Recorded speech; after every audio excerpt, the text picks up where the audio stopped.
అన్నయ్యగా అదే నా తమ్ముడికి ఈ రోజున మీ అందరి సమక్షంలో మరొక సలహా ఇస్తున్నాను. సూర్యుడే గొడుగు పట్టి వచ్చాడే భుజము తట్టి.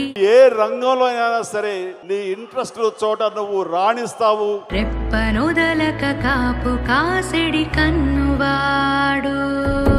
ఖచ్చితంగా దానిలో కూడా నువ్వు హైట్స్ కు వెళతావు.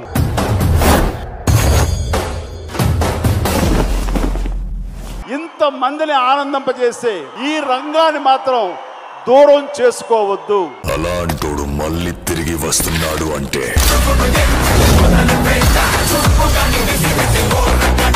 నీ కెపాసిటీ నీకంటే వీళ్ళందరికీ బాగా తెలుసు.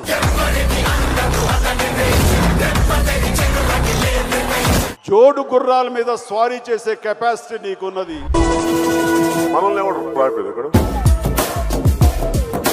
నువ్వు ఎన్నుకున్న మరో రంగంలో కూడా నువ్వు రాణిస్తావు, రాణించాలి.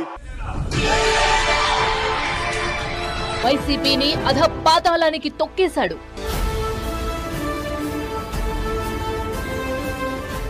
రంగుల ప్రపంచంలో అయినా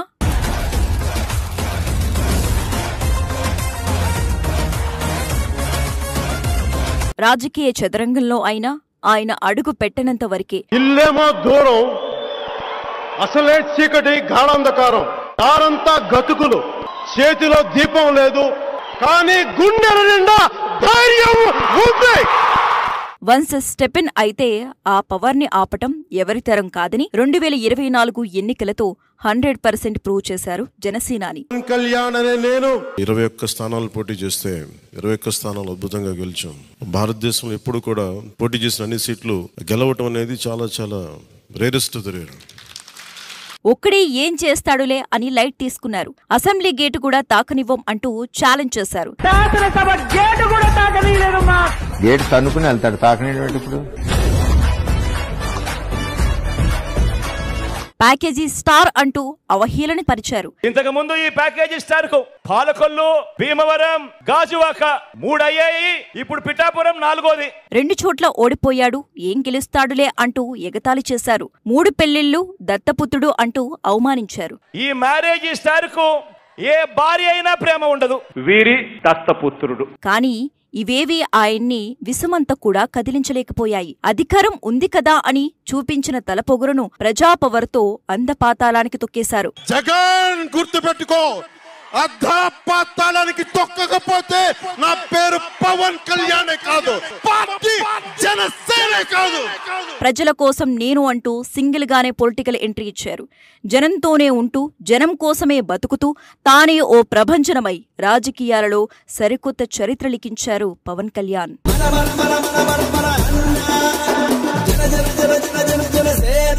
మెడ మీద చెయ్యితో అలా అలా రుద్దితే థియేటర్లు దద్దరిల్లుతాయి. ఆ అనే డైలాగ్కే ఫ్యాన్స్ చొక్కాలు చింపుకుంటారు. కథనంతో పనిలేదు, వెండి తెర మీద కనిపిస్తే చాలు జన్మ ధన్యమనుకునే కోట్లాది మంది అభిమానులు. ఇక మైక్ పట్టుకుని స్టేజ్ మీదకి ఎక్కితే జనం ఊగిపోతారు. అంతా ఆయన కంట్రోల్లోకి వెళ్లిపోతారు. దేశాధినేతలే ఆయన చరిష్మాకు ఫిదా అయిపోయారంటే ఆయన ఆరా ఏ పాటతో అర్థం చేసుకోవచ్చు. పవన్ కళ్యాణ్ కా అభినందన కర్తా హూ. अपने राजनीतिक स्वार्थ के लिए नहीं, सीमांत के नौजवानों के भविष्य के लिए अपनी ताकत चौकी है. వాస్తవానికి ఆయన తలుచుకుంటే 100 కోట్లు సంపాదించగల స్టామినా ఉన్న ఎన్నో మాటలు పడ్డారు. పవన్ కళ్యాణ్ అనేవాడు అయ్యా పీకే, నువ్వు ఏమీ పీకలేవు. చిటికేస్తే చాలు సకల సౌకర్యాలు కాళ్ళ మీద వచ్చి పడతాయి. కానీ రోడ్డు మీద ఎండనక వాననక తిరిగారు. తాను సంపాదించింది స్వార్థంతో దాచుకోలేదు. ఆస్తులు అంతస్తులు కూడబెట్టలేదు. ఎవరినీ దోచుకోలేదు. ఎవరూ అడ్డు చెప్పినా ప్రజలే ముఖ్యమనుకున్నారు. ప్రతి పైసా జనానికే ఖర్చు పెట్టారు, పెడుతున్నారు. మట్టికుండలో బువ్వ, అవ్వల ముద్దుబిడ్డ, ఆడపడుచులకు అన్నయ్య, నమ్మిన తమ్ముళ్లకు కొండంత అండగా నిలిచారు. ఇదంతా ఎందుకు అని ఆయన్ని ప్రశ్నిస్తే ఆ కొరమేసం కిందున్న పెదాలపై వచ్చే చిరునవ్వే సమాధానం చెబుతోంది. సినిమాల్లో పవన్ హీరోయిజం రచయితలు రాసింది కానీ నిజ జీవితంలోనే ఆయన వ్యక్తిత్వం, నిజాయితీ ఆ హీరోయిజం కంటే గొప్పది. ఎందుకంటే అది పవన్ కళ్యాణ్ తనకు తానుగా స్వయంగా రాసుకుంది. ఆయన సినిమా ఎప్పుడైనా పట్టాలు తప్పిందేమో కానీ ఆయన వన్స్ మాటిస్తే నిలబడతారు. దానికోసం ఎక్కడికైనా వెళ్తారు. అడ్డు ఎవరు వచ్చినా అదరడాలు బెదరడాలు అసలు ఉండవు. పవన్ కళ్యాణ్ లాంటోళ్ళు లిమిటెడ్ ఎడిషన్లో ఉంటారు. Very rare piece. ఆ వ్యక్తిత్వమే ఆయన్ని ఇప్పుడు ఆంధ్ర రాష్ట్రానికి డిప్యూటీ సీఎం రేంజ్లో కూర్చోబెట్టింది. భవిష్యత్తులో ఆ పవర్ మరింత పెరుగుతుందేమో ఎవరికి తెలుసు. అందుకే ఆ పవర్ను వాడుకోవాలనే కాని అడ్డుకోవద్దు అని అనుకుంటే అణు విధ్వంసాలే సంభవిస్తాయి.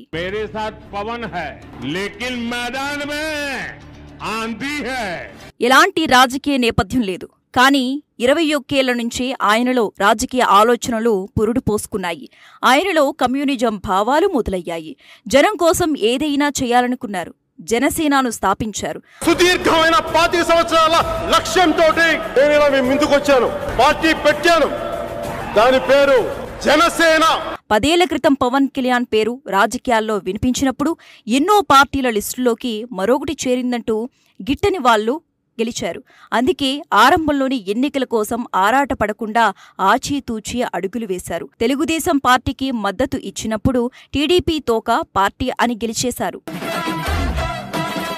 జనసేన తెలుగుదేశం కలిపి పోటీ చేయబోతున్న ఎన్నికల్లో పవన్ కళ్యాణ్ స్పీచ్లు విని సినిమా డైలాగులు అంటూ హేళన చేశారు. అయినా అవేవీ పట్టించుకోలేదు.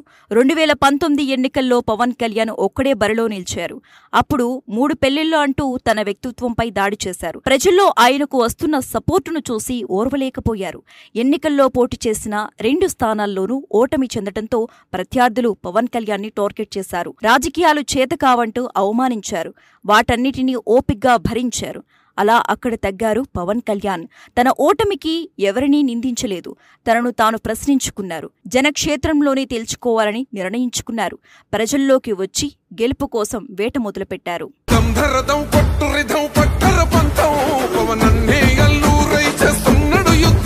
ఎక్కడ నెగ్గాలో కాదు, ఎక్కడ తగ్గాలో తెలియాలి.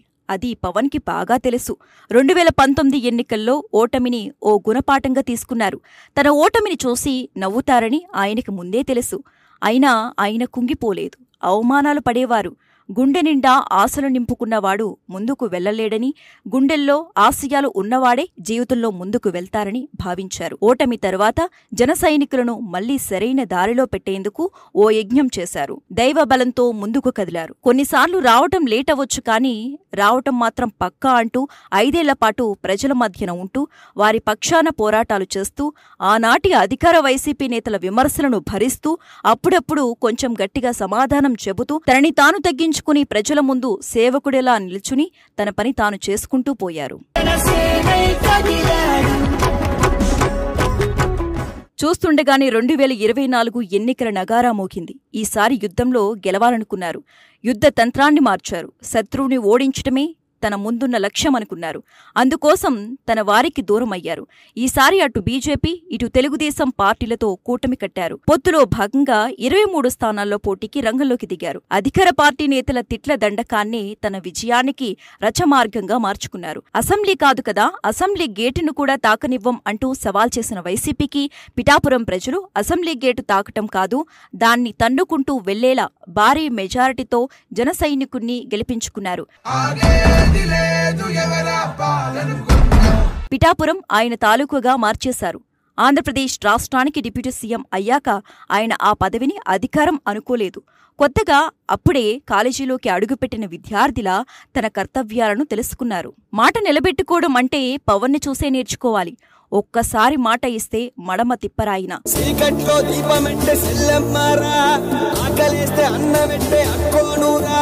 ఇక సాయం కావాలని ఎవరు తలుపు తట్టినా వారిని నిరుత్సాహపరచలేదు. తనకు సాయం చేసిన వారిని ఎప్పుడూ విస్మరించలేదు. ప్రతిభ ఉన్న యువత శక్తిని ప్రోత్సహించటం, తన విజయం కోసం ప్రార్థించిన చేతులను చేరదీయటం పవన్ వ్యక్తిత్వంలో భాగం. రాజకీయాల్లో డిప్యూటీ సీఎంగా ఎదిగిన పవన్ కళ్యాణ్ ప్రజల ముందు మాత్రం ఇప్పటికీ ఒదిగే ఉన్నారు. కర్ణుడిని తలపించే దానగుణం, ప్రజా సమస్యలపై స్పందించే హృదయం ఆయన్ని అందరివాడిని చేశాయి.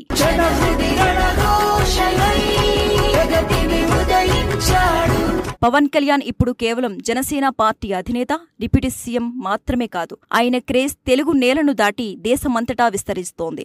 హిందుత్వాన్ని బాగా హైలైట్ చేస్తున్న జనసేనాని ప్రధాని మోదీకి బాగా దగ్గరయ్యారు. సనాతన ధర్మ రక్షణే తన ధ్యేయమంటూ వారాహి డిక్లరేషన్ రూపొందించిన పవన్ కళ్యాణ్ ఒక్కసారిగా pan India powerful political leader గా, హిందూ ఫైర్ బ్రాండ్ గా ఎదిగారు.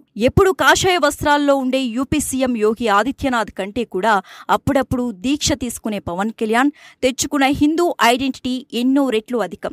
తెలుగు సినీ రంగంలో ఆయన సంపాదించుకున్న క్రేజ్ కంటే వేల రెట్లు అధిక క్రేజ్ ఆయనకు సనాతన ధర్మ పోరాటం తెచ్చిపెట్టింది. ట్విట్టర్, ఫేస్బుక్, యూట్యూబ్, ఇన్స్టాగ్రామ్ ఇలా ఒకటేమిటి, ఇంటర్నెట్ ఓపెన్ చేస్తే చాలు పవన్ కళ్యాణ్ ఎప్పుడూ ఓ ట్రెండింగ్ సబ్జెక్టే. పవన్ కళ్యాణ్ ఓ వ్యక్తి కాదని, ఆయన ఒక తుఫాను అని ప్రధానమంత్రి నరేంద్ర మోదీ స్వయంగా ఆయన కొనియాడారు అంటే ఆయన చరిష్మా ఏ పార్టీతో అర్థం చేసుకోవచ్చు. ఇంతలా పవన్ సాధించిన ఈ ప్రజాభిమానం ఒక్క రోజులో వచ్చింది కాదు. దీనికోసం ఓ యోగిలా తపస్సు చేశారు. అవమానాలను దిగమింగుకుని ఆత్మస్థైర్యం పెంచుకున్నారు. ప్రజల కోసం గెలవాలని సంకల్పించుకున్నారు. దైవాన్ని నమ్ముకుని సనాతన ధర్మం వైపు అడుగులు వేశారు. ఈ అడుగులు ఇక్కడితో ఆగిపోవు. ఆయన అంతరార్థం ఎవరికీ అర్థం కాదు. ఈసారి పెర్ఫార్మెన్స్ బద్దలైపోతాయి.